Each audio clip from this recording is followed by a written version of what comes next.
El anochecer se acercaba mientras las colinas se tragaban el sol poniente, y la subasta finalmente había concluido. Lo que una vez fue un granero bullendo de conversaciones y pasos, ahora resonaba hueco con silencio. Exhausto y sudoroso, el subastador levantó su micrófono por última vez, su voz agotada y monótona. Bien todos, aquí está el último artículo del día. Pastor alemán macho, sin documentación, en condición terrible. El silencio se asentó sobre las pocas personas que aún permanecían presentes. Acurrucado en un rincón, estaba una jaula de metal que contenía un perro, que parecía casi sin vida. Su pelaje era desigual y marcado por cicatrices. Heridas antiguas, mal curadas atraían moscas que volaban en círculos. Su caja torácica sobresalía como ramitas dobladas bajo piel, que parecía lista para ceder. Lo más inquietante era su mirada, opaca, rota, más allá del miedo ahora, completamente vacía. Nadie se movió. Algunos trabajadores más jóvenes se rieron con burla. ¡Qué tragedia! Ni siquiera funcionaría como perro guardián. Mejor terminar con su miseria. Elena Carter, una mujer callada de 25 años, que llevaba una chaqueta de mezclilla gastada, estaba parada en la parte trasera del granero, con los brazos cruzados, mirando fijamente al recinto. No había planeado comprar nada. Solo acompañaba a un colega para escapar de su casa por un rato. Sin embargo, algo sobre este animal la mantuvo congelada en su lugar. Sus ojos se encontraron, y el mundo pareció pausarse. El granero desapareció. Los sonidos se volvieron silenciados. En esas pupilas sin vida, vislumbró algo innombrable, fracturado pero persistente. Quizás un espejo, quizás un grito que solo ella podía detectar. Era el silencio familiar que sigue a la devastación cuando las palabras ya no existen. De repente, se encontró incapaz de apartar la mirada. El subastador tosió, ya preparándose para cerrar su libro mayor. Sin ofertas. Muy bien, irá directamente a $1, habló Elena. La gente se volteó a mirar. El subastador pareció sorprendido. $1, muy bien, trato completado. Alguien desde la parte trasera del granero murmuró. Acaba de comprarse problemas. Elena permaneció en silencio. Simplemente se acercó al escritorio, y comenzó a completar el papeleo. Los trabajadores cargaron al perro en el vehículo de transporte sin gentileza. Él no ofreció resistencia. Le faltaba la fuerza.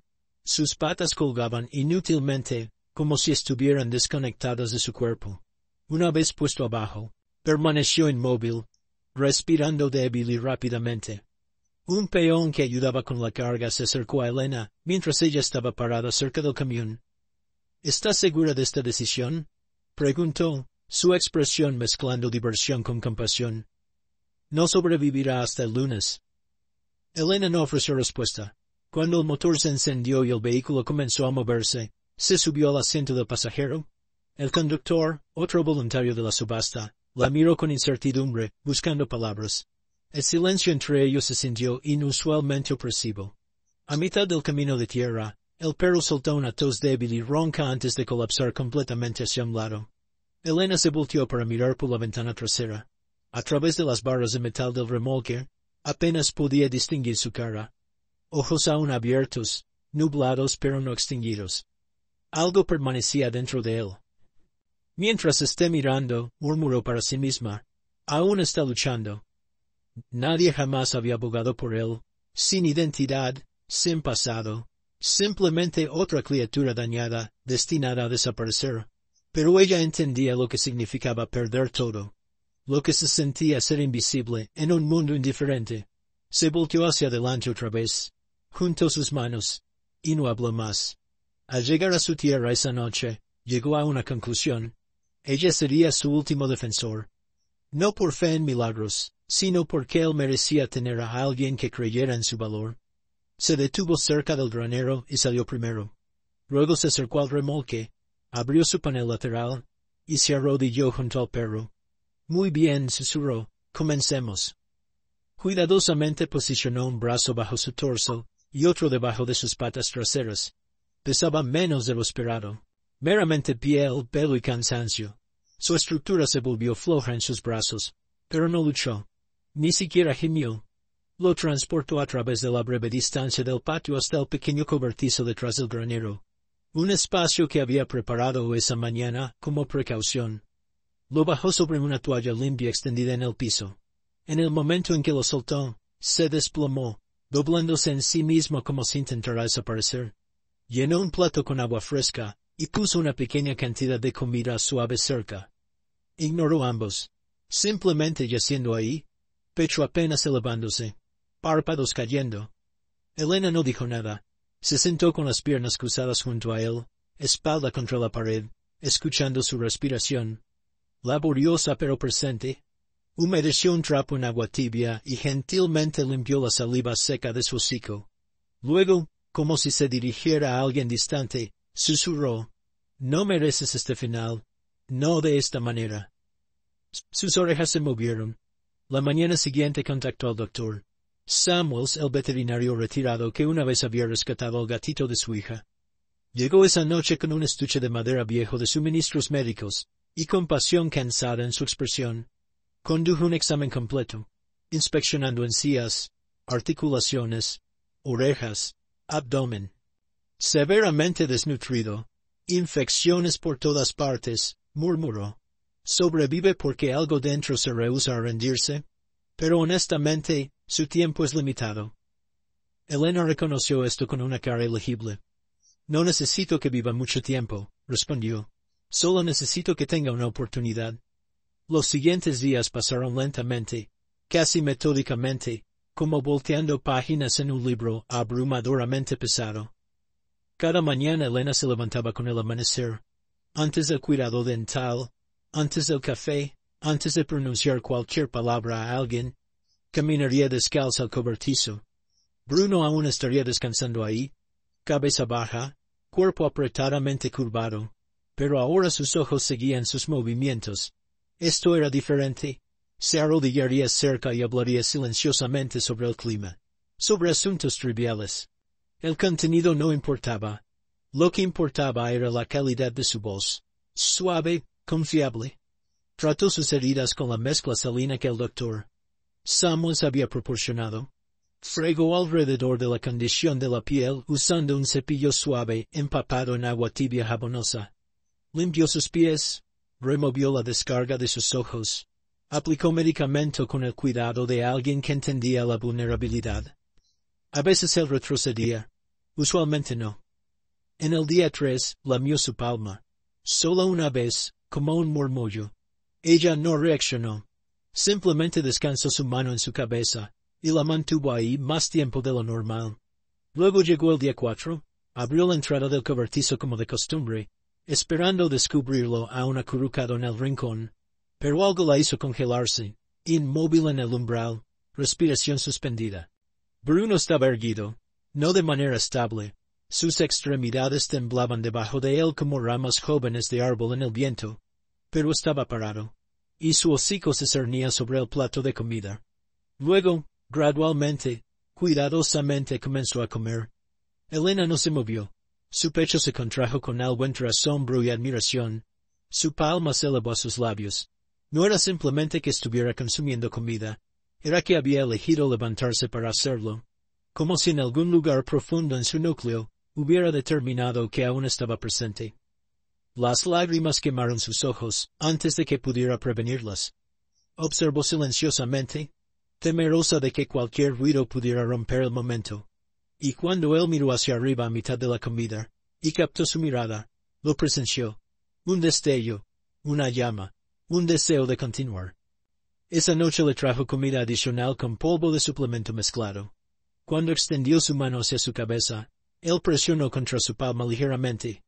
«No estás meramente soportando», susurró. «Estás luchando», sonrió débilmente. «Bruno, ese se convierte en tu nombre ahora. Poderoso y valiente, como tú». La curación no llegó instantáneamente. ¿Nunca lo hace? Algunas mañanas Bruno parecía más fuerte, cola moviéndose débilmente, orejas atentas. Otras mañanas apenas levantaría su cabeza, como si la carga de la recuperación fuera abrumadora. Pero Elena aparecía sin importar, siempre con idéntica paciencia silenciosa, siempre puntualmente. Comenzó a incorporar pequeñas actividades en su horario, permaneciendo con él ligeramente más tiempo después de alimentarlo, arreglando su pelaje incluso cuando secciones permanecían peladas, tarareando melodías de la infancia mientras él descansaba junto a ella. La distancia entre ellos gradualmente disminuyó, no a través de actos dramáticos, sino en cómo dejó de encogerse cuando ella entraba, en cómo su cuerpo se inclinaba ligeramente hacia su contacto. Las noticias comenzaron a circular alrededor de la granja, inicialmente en tonos susurrados. Ella continúa alimentando a ese animal. La pobre criatura probablemente esté ciega. No puedo entender su persistencia. Pero observaron, notaron la transformación. Bruno ahora se levantaba cada mañana para darle la bienvenida. Sus movimientos eran torpes, pero más propositivos. Comenzó a caminar por el perímetro de su área cercada, investigando, estirándose. Ya no se acurrucaba para esconderse. Ocupaba espacio, aunque fuera solo un rincón. Una tarde, Elena observó desde la veranda mientras él trotaba. Sí, trotaba, a través del césped. No rápidamente, no elegantemente, pero libremente. Su pelaje, aún irregular, brillaba bajo el sol como si recordara su estado anterior. El Dr. Samuels visitó para verificar el progreso, y lo observó a través de la cerca. Bueno, estaría asombrado, murmuró. Posee hierro dentro de él. Elena permaneció callada. Simplemente sonrió, mirada aún en Bruno, porque reconocía que no era solo pelaje regresando, o fuerza reconstruyéndose. Era orgullo, era existencia regresando, un latido gentil a la vez. El Dr. Samuels eventualmente abrió la puerta y entró. Bruno se acercó a él, compuesto, consciente, sin miedo. El veterinario anciano se agachó, pasando su palma sobre la columna del perro y a lo largo de sus costillas, evaluando desarrollo muscular, marcas curándose, el gradual retorno de calor bajo la superficie. Luego algo cambió en su examen. Sus manos se pausaron, presionaron ligeramente contra una ubicación cerca de la pata trasera. Entrecerró los ojos, separó el pelaje lentamente con 2 dígitos. Una pausa, luego otra. Elena, dijo, sin levantar su mirada, «Ven aquí momentáneamente». Ella se acercó, sus botas rechinando en las piedras. El Dr. Samuels permaneció arrodillado, ojos enfocados, inmóvil. «¿Hay algo presente?», dijo suavemente. Ella se arrodilló junto a él, observando mientras él expuso una pequeña sección de pelaje. Inicialmente se asemejó a una cicatriz ligera, pero no era irregular o desigual. Era circular, balanceada, deliberada. Luego la luz del sol la golpeó perfectamente, y lo vio, pigmento negro desvanecido, números, letras tatuadas bajo la piel, casi invisibles a menos que se buscaran. El cobertizo se volvió silencioso. Una identificación de criador, confirmó el doctor. Samuels después de una pausa. Marca de tatuaje. Muy pocas instalaciones usan este método actualmente. Solo programas especializados. Animales de alto rendimiento, servicio militar, protección élite. Elena miró fijamente la marca, sus dedos flotando justo encima de ella como si tuviera miedo de tocar algo sagrado. ¿Quieres decir que Bruno fue entrenado, seleccionado? El Dr. Samuels asintió lentamente. No fue un accidente. Fue creado con propósito. Y alguien, en algún lugar, lo abandonó. Sacó su teléfono, capturó una fotografía, y comenzó a teclear. Conozco a alguien que puede investigar esto. Elena permaneció arrodillada junto a Bruno, su mano finalmente asentándose en el tatuaje desvanecido. Y por primera vez desde traerlo a casa, no solo vio a un perro recuperándose, vio una historia luchando por resurgir. La información llegó la mañana siguiente. El Dr. Samuels regresó con una carpeta manila delgada, sus esquinas dobladas del viaje. Dentro había documentos impresos, identificación de cría, diagramas de ascendencia, marcas de certificación viejas, algunas borrosas, algunas aún claras. Bruno no era solo cualquier canino. Había originado de un centro de entrenamiento de seguridad respetado en el Medio Oeste. El tipo de establecimiento que preparaba caníbales élite para aplicación de la ley y protección privada. Su ascendencia se remontaba a campeones. Agilidad, obediencia, disposición, lo mejor disponible. Pero la instalación no había sobrevivido la pandemia. Las obligaciones se acumularon, siguieron problemas legales. Los perros fueron vendidos apresuradamente, descuidadamente. Algunos fueron registrados. Otros desaparecieron a través de brechas. Bruno había estado entre ellos. Criado para la excelencia, entrenado para la devoción, luego abandonado. La lluvia cayó esa noche, el tipo que parecía callar todo lo demás. El follaje, la brisa, incluso los pensamientos en tu mente. Elena se sentó en la veranda, una cubierta de lana alrededor de sus hombros, una taza de té enfriándose en sus manos. Bruno yacía acurrucado cerca de sus pies, su respiración, regular, sus ojos parcialmente cerrados. El doctor Samos había entregado los documentos más temprano, pero permaneció. No cuestionó por qué. Tampoco ella. Se apoyó contra la barandilla del porche, silencioso, observando el cielo oscurecerse. Por un periodo extendido nadie habló.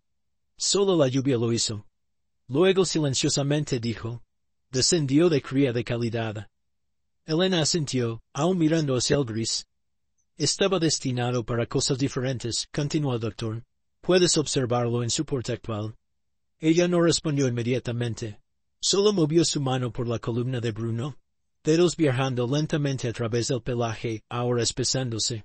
Fue preparado para servir, murmuró, más para sí misma, para defender, para acompañar a alguien al peligro si se requería, y en su lugar terminó enjaulado, esperando nada. El doctor ajustó su gorra, aclaró su garganta. ¿Qué atrajo tu atención hacia él ese día? Su mandíbula se apretó. Miró hacia abajo, ojos enfocados en el perro, pero no realmente viéndolo. El silencio se extendió, no por incertidumbre, sino por el esfuerzo requerido para vocalizar algo que nunca había hablado en voz alta. Una carga presionó contra su pecho, familiar, sustancial. Y luego, no era solo él, dijo. Era como no solicitaba nada, como simplemente aceptaba su situación, como si ya hubiera escuchado lo peor. Pausó, su voz más silenciosa ahora. Mi hija apareció así hacia el final. El doctor Samuels no se movió. Ella cesó de preguntar también. Dejó de luchar, no porque no deseara vivir, sino porque podía sentir que el resto de nosotros ya nos habíamos rendido. El porche crujió suavemente debajo de ellos. No quería presenciar eso otra vez, dijo Elena. No con él. Bruno se movió contra sus pies, justo lo suficiente para que su cuerpo contactara su pierna. Bajó una mano y la descansó en su cabeza. El doctor la miró, luego al perro. No dijo nada más. No necesitaba hacerlo. Para mediados del verano, Bruno ya no era el fantasma de un perro que Elena había transportado a casa desde la subasta. Su pelaje se había desarrollado, denso y oscuro con un brillo de bronce que capturaba la luz matutina. Las cavidades debajo de sus costillas habían desaparecido, reemplazadas por músculo y poder. Se movía con tranquila seguridad ahora, pecho elevado, cabeza alzada, no orgulloso, consciente. Cada mañana trotaba delante de Elena a través del prado, circulando ampliamente, regresando, siempre observando, siempre activo. Instinto, posiblemente, o recuerdo. El doctor Samuels visitó menos frecuentemente ahora. No quedaba mucho por abordar. En su visita final, se paró junto a la entrada, brazos cruzados, ojos enfocados. Bueno, dijo, voz silenciosa. Obsérvalo ahora. Bruno se volteó al sonido, orejas levantadas, y ladró una vez. Poderoso, constante. Luego reanudó sus rondas. Está completo, dijo el doctor. Elena estuvo de acuerdo. Lo está. No requirió mucho tiempo para que las noticias circularan. Primero entre los trabajadores de la granja, luego los vecinos, luego alguien compartió una fotografía. Bruno parado en el prado, los campos detrás de él, dorados en el resplandor de la tarde. Parecía algo de una revista de perros de trabajo. Y luego comenzaron las llamadas telefónicas. Una instalación de entrenamiento en Texas. Una firma de seguridad privada de otro estado. Incluso un hombre que decía ser un criador de la costa este. Todos lo deseaban. Algunos ofrecieron pago, cantidades sustanciales. Otros prometieron instalaciones superiores, áreas más grandes. ¿Propósito? Elena escuchó, les permitió hablar. Luego dijo lo idéntico cada vez. Bruno no está disponible. Un hombre persistió, le dijo que era desperdicioso, que tal perro estaba destinado para cosas más grandes. Elena solo había sonreído. Ya posee cosas más grandes. Tiene una identidad, una residencia y una historia. Bruno, descansando a sus pies esa tarde, levantó su cabeza y la puso contra su rodilla. Ella no requería reconocimiento, pero Bruno merecía reconocimiento, no por sus capacidades, sino por su viaje. Algunos días Elena aún se sentaba en la veranda y simplemente lo observaba. Bruno exploraría el campo. Luego regresaría, presionando su cabeza suavemente contra su costado. Sin instrucciones, sin propósito, solo compañía. A menudo consideraba qué fácilmente podría haber sido ignorado, qué cerca estuvo de ser olvidado. Pero todo lo que requirió fue una oportunidad, un sí silencioso, cuando el mundo ya había declarado no. Ella no lo salvó, simplemente permaneció, y al hacerlo, ambos regresaron a vivir.